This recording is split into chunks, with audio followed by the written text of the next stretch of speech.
Ahí estaba Freddie Mercury con Queen, señoras y señores, y ya se incorpora a nuestro querido staff nuestra querida conductora María Elena Dressel. Profesora, ¿cómo estás? En realidad fue una viveza mía. No está aún la profesora María Elena Dressel. Vamos a ver.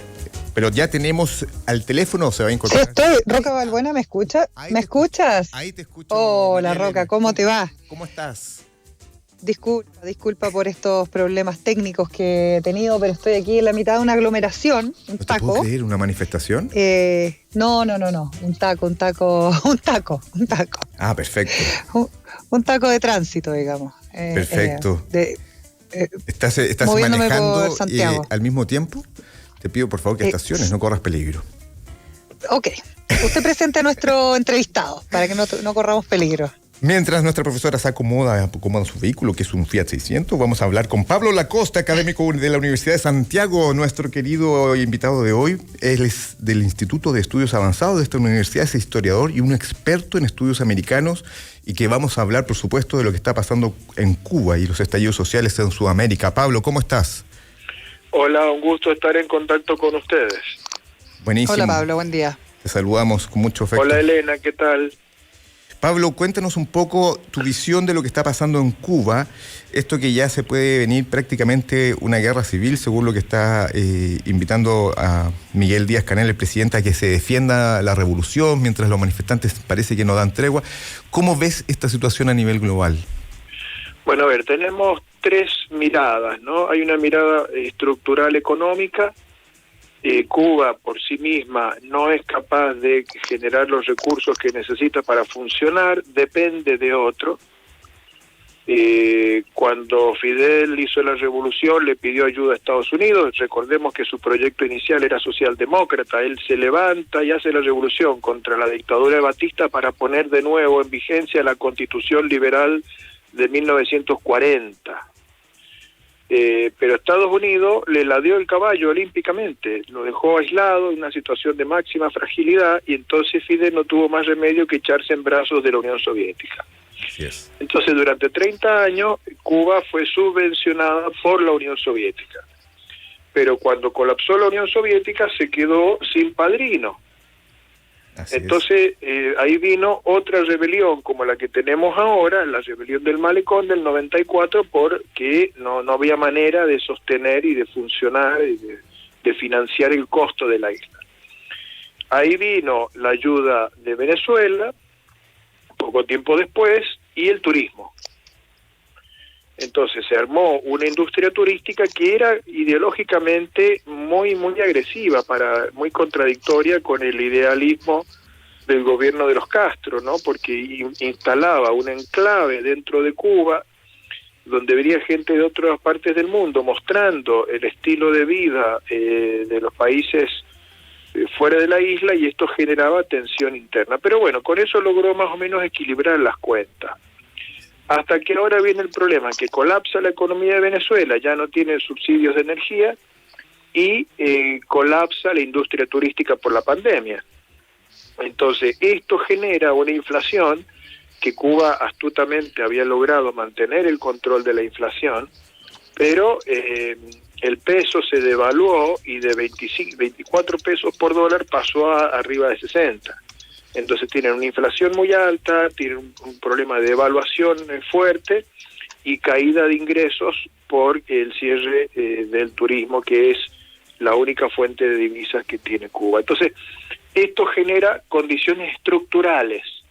A eso hay que agregar la pérdida de legitimidad, porque ya no están los Castro, que estaban de alguna manera protegidos por una aureola heroica de haber hecho la revolución contra Batista.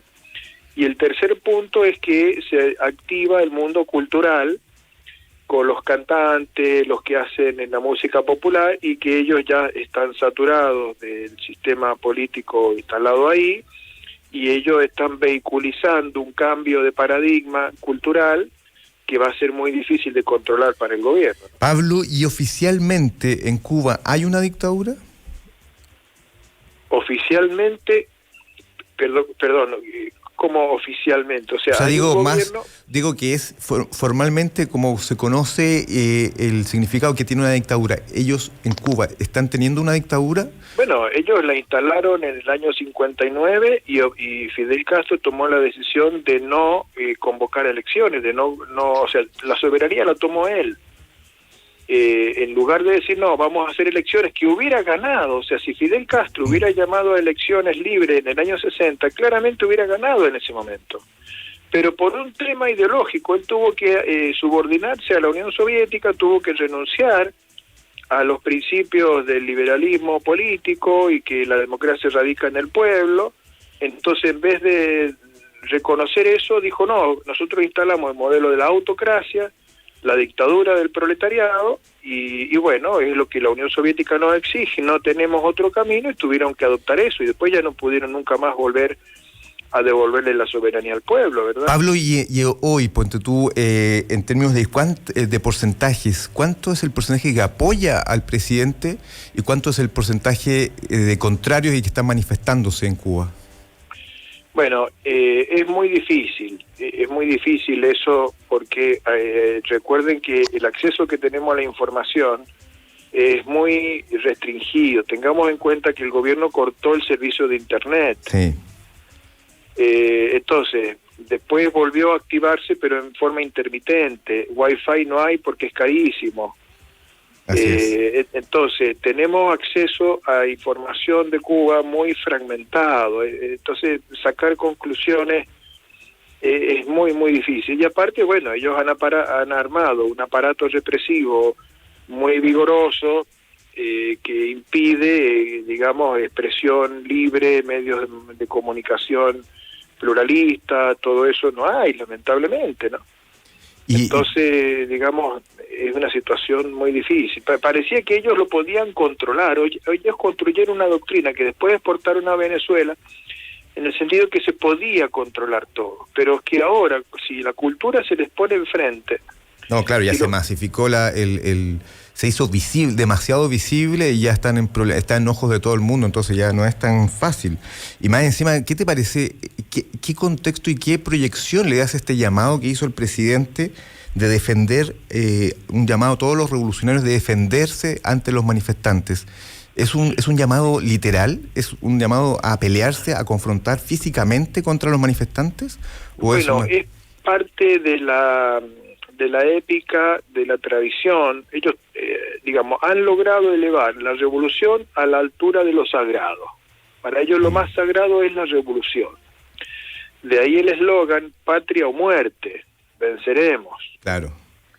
El problema es que eso podía funcionar en la época de la Guerra Fría, en la época de la Guerra de Vietnam, donde Estados Unidos estaba muy demonizado, era muy demonizable por haber hecho justamente la Guerra de Vietnam y todo eso.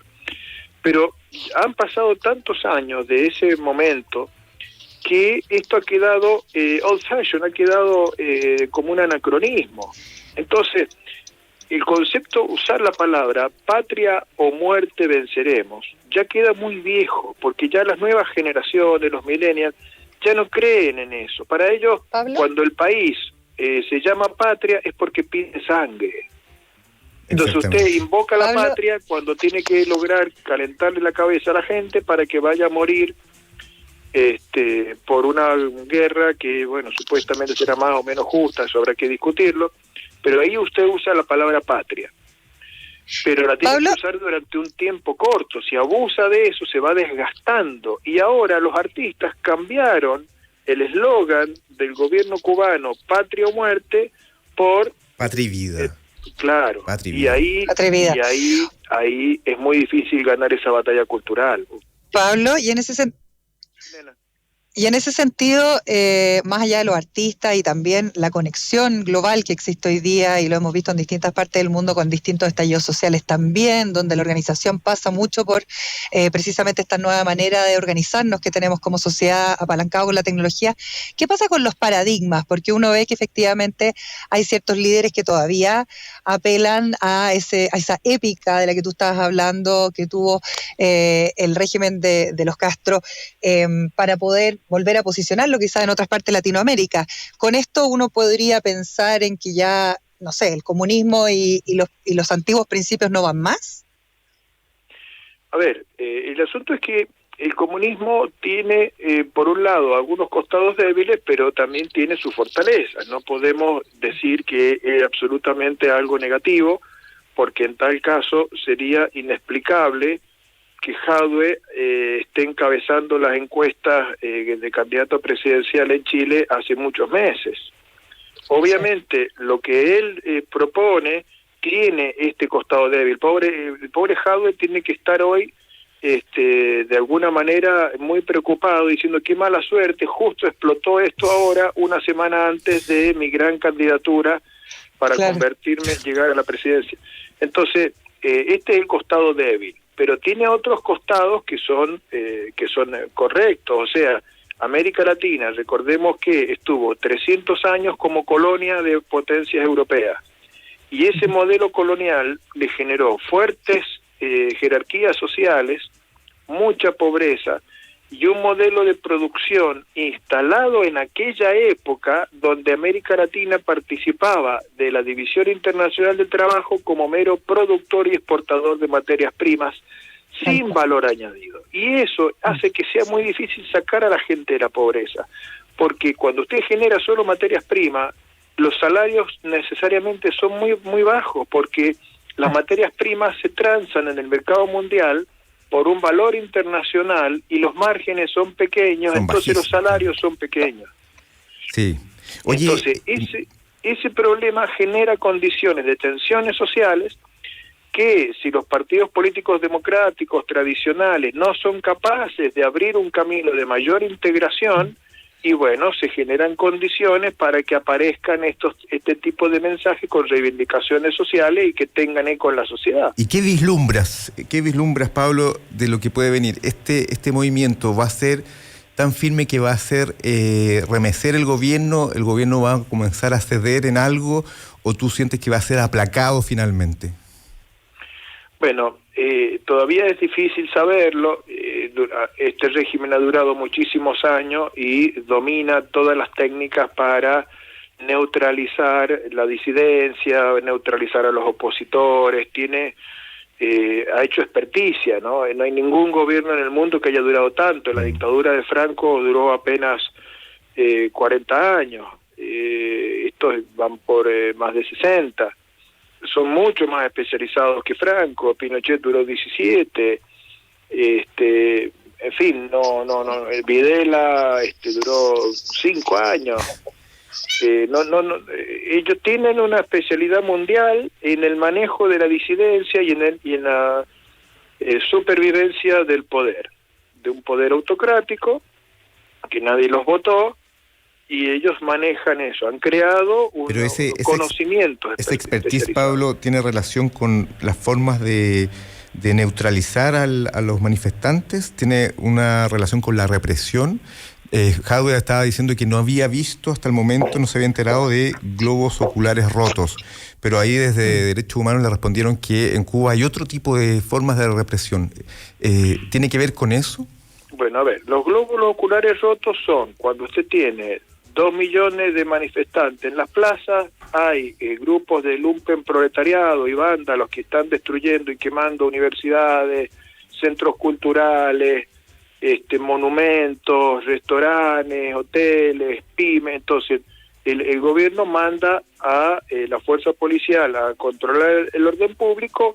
Ellos por reglamento tienen que usar esos balines, y ahí en ese contexto se generan esas pérdidas de los glóbulos oculares, que es algo muy triste, muy lamentable, pero es lo que ocurre en esa circunstancia, cuando es el aparato policial que va frente a manifestaciones que tienen elementos de esa naturaleza. En Cuba no funciona, porque lo que hizo el gobierno no fue enviar a policía que dé la cara en cuanto tal, sino que manda militantes, y ellos son los que se ocupan de reprimir. Y cuando llega la policía, digamos, se han visto escenas donde hay un ciudadano manifestante que es rodeado por una patota que lo golpea, lo tiran en el piso, y cuando llega la policía se lleva detenido no a la patota agresiva, sino al manifestante. Exacto, claro. Sí, es verdad. Entonces hay una articulación donde claramente no va a haber pérdida de de ojos por parte de los manifestantes, sino que va a haber otro tipo de expresión donde los que participan no son policías con armas reglamentarias, sino que son militantes vestidos de civil y que, bueno, actúan con completa impunidad. Es otra manera diferente, ¿no? Hay otro diseño, porque hay 60 años de experiencia en el manejo de eso. Pablo, otra pregunta que tiene que ver precisamente con lo que hemos ido viendo respecto a las manifestaciones en distintas partes de Latinoamérica, lo que ha pasado en Colombia, lo que pasó aquí en Chile, ahora estamos viendo cómo se levanta en Cuba y en otras partes del mundo también, no solo en Latinoamérica. ¿Qué opinión te merece esto respecto a la caída de la institucionalidad, a lo que veíamos que antes funcionaba y al parecer hoy día no está dando el ancho? Bueno, efectivamente, hemos tenido muchas rebeliones, también hubo en Bolivia contra la reelección y el fraude que hubo en las elecciones de Evo Morales, que aunque él perdió el plebiscito para postularse a una nueva reelección, se presentó igual y hubo maniobras de fraude, entonces el pueblo salió a la calle a cuestionar eso. En Chile el pueblo salió a la calle por el exceso de las tarifas del metro, que es carísimo para gente que gana 200.000 pesos, era una afrenta. Entonces hay motivos donde el pueblo sale a la calle a manifestarse en contra del gobierno, y gobiernos torpes. Torpe el gobierno de Piñera cuando le contestó a la gente que no podía pagar el metro, bueno, levántense a las 5 de la mañana y van a tener tarifa más temprano. Torpe Evo Morales cuando dice, bueno, yo perdí el plebiscito, pero me voy a presentar igual. La Constitución me permite presentarme 2 veces, yo voy a presentarme por 4ª vez. Esas torpezas de los líderes, de alguna manera, son leídas por el pueblo como una agresión. Como cuando la presidenta de las AFP puso como ejemplo a Nicanor Parra, que trabajó hasta los 103 años. Ese Torpeza. tipo de cosas que son irritantes, que son pisotear al pueblo, a la gente humilde.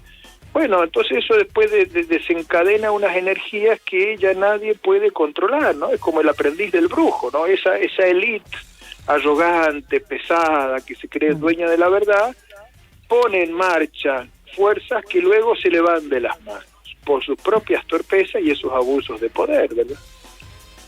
O sea, se cae por la caída de la estructura. Por la canalización institucional. Afortunadamente, tanto en Bolivia como en Chile, la rebelión se ha canalizado institucionalmente. En Bolivia, después de Evo Morales, vino un gobierno de transición, llamó a elecciones, en las elecciones el pueblo soberano eligió un nuevo presidente y hoy Bolivia tiene las instituciones totalmente normalizadas. En Chile, el gobierno convocó a la Convención Constituyente, la Convención Constituyente se eligió, el pueblo la eligió, está funcionando, le ha costado un poquito ponerse a trabajar, pero bueno, ya dentro de unos meses ya la vamos a ver funcionando, armando, escribiendo la Constitución y todo. Entonces, da la sensación que, a diferencia de lo que pasaba antes, se está canalizando institucionalmente el conflicto, y esto son las buenas noticias. Claro, con una nueva institucionalidad en el fondo. Ojalá pase eso en Cuba. Pablo, vamos a estar pendientes. El problema es que Cuba no tiene instituciones. No, ese es el gran problema. Es un detalle, Pablo. Cuba tiene una autocracia. Entonces, si ustedes me permiten, yo quiero generar acá la diferencia entre la autocracia y la democracia y soberanía del pueblo. Si el pueblo es el soberano, el pueblo le da un mandato a aquella persona que elige por un tiempo para cumplir una determinada función. El pueblo soberano da un mandato. Y el mandatado tiene que cumplir la función, y cuando se cumple el plazo deja de tener poder. Eso es el sistema democrático, donde la soberanía radica en el pueblo, porque el soberano es el pueblo. En cambio, en la autocracia, el que llega al poder cree que puede hacer cualquier cosa porque ese es el soberano. El autócrata es el soberano, despoja al pueblo de la soberanía, se irroga el derecho de ser soberano y comienza a gobernar según su propio criterio. La autocracia es lo peligroso, eso es lo que nos puede llevar al abismo, ¿no? Vamos a estar pendientes de lo que sigue ocurriendo en Cuba y, por supuesto, en otras partes del mundo. Muy interesante conocer tu opinión, Pablo Lacoste, académico de la Universidad de Santiago, del Instituto de Estudios Avanzados, historiador, experto en estudios americanos. Gracias por entregarnos esta visión más amplia y con más conocimiento respecto a lo que está ocurriendo en Cuba y en Latinoamérica. Muchas gracias, Elena. Un saludo grande a todos. Un abrazo, muy bien. Pablo. Chao, chao. Oye, yo tenía un amigo que se llamaba Pablo Lacoste, fíjate. ¿Ah, sí? ¿No habrá Sí. sido él? No, nunca había conocido a alguien que se llamara exactamente igual. Oye, conoce el Honda Pilot, es un SUV, ¿sí? O un SUV, como tú le quieras decir, creado para grandes momentos. Cuenta con la tecnología inteligente Honda Sensing. ¿Para qué? Para hacer de tu viaje una experiencia mucho más segura. Descúbrelo en www.honda.cl. Más agua purificada de máxima calidad y reducida en sales minerales, libre de microorganismos, libre de sodio y sin cloro. Más información en www.masaguachile.cl o llámanos al +569 49490140 o al 23254-4915. Más agua mejora tu vida. Oye, ojo con Entel Empresas, que sigue acercando cada vez más la tecnología a tu negocio. Tiene de todo tipo de herramientas para que tú puedas digitalizarlo. Vas a poder organizar tus finanzas, por ejemplo, agendar online a tus clientes, trabajar mejor con tus equipos y mucho más. Simplemente tienes que entrar a entel.cl/empresas. Vamos a una pausa cortita, ya volvemos. Una pausa para pensar en grande. Emprender es clave. Ya volvemos.